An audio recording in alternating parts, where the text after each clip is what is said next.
క్రీస్తునందున్న ప్రియులకు ప్రేమతో వందనాలు తెలియజేయుచున్నాను. ఆగస్టు నెల 25వ తేదీ 2024. ఈరోజు దేవుడు మనకు చేస్తున్న వాగ్దానం ఏమిటనగా, కీర్తనల గ్రంథము 91వ కీర్తన 5-6 చరణాలు. రాత్రివేళ కలుగు భయమునకైనను, పగటివేళ ఎగురు బాణమునకైనను, చీకటిలో సంచరించు తెగులునకైనను, మధ్యాహ్నమందు పాడుచేయు రోగమునకైనను నీవు భయపడకుందువు. ఆమెన్. నా ప్రియమైన సహోదరి సహోదరులారా, సాక్షాత్తు దేవుడే ఇక్కడ మనకు ధైర్యాన్ని కలిగించే మాటలు మాట్లాడుతున్నాడు. నిజమే కదా, మన చుట్టూ ఎన్ని రోగాలో, ఎన్ని తెగుల్లో, ఆపద ఎప్పుడు ఎటువైపు నుంచి వస్తుందో, ఏ రోగం వస్తుందోనని నిత్యము మనలో ఎంతమంది భయపడట్లేదు? వాటి నుండి తప్పించమని ఎంతమంది దేవుళ్లకు మొక్కుకోవటం లేదు? నా ప్రియమైన సహోదరి సహోదరులారా, నిజమే, భయంకరమైన పరిస్థితుల్లో మనం ఉన్నాం. మనిషి ఆయుష్ తీరక మునిపే తనువు చాలిస్తూ ఉన్నాడు. దేవుడు మనకు సంపూర్ణమైన ఆయుష్ కాలాన్ని ఇచ్చాడు. ఆయన మనకు నియమించినటువంటి దినములు పూర్తయ్యేంత వరకు కూడా మనం చావకూడదు. అయితే త్వరగా చనిపోవటానికి కారణాలు ఈ రోగాలు, ఈ వ్యాధులు, వాటి వలన కలిగే భయాలు.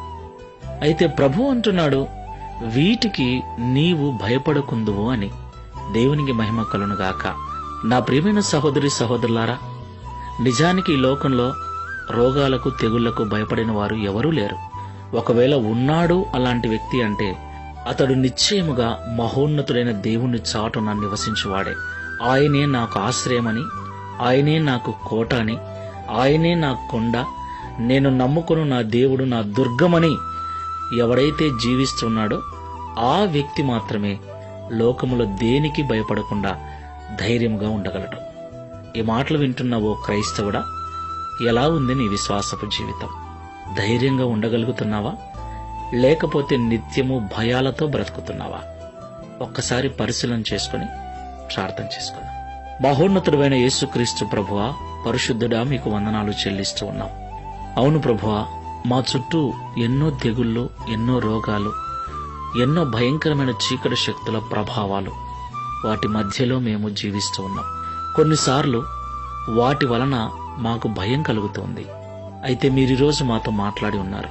నన్ను మీకు నివాస స్థలముగా చేసుకుని ఉంటే, మీ దుర్గము, మీ కోట నేనై ఉంటే మీరు వీటికి భయపడకుండా ధైర్యంగా ఉంటారని మాతో మాట్లాడినందుకు స్తోత్రాలు.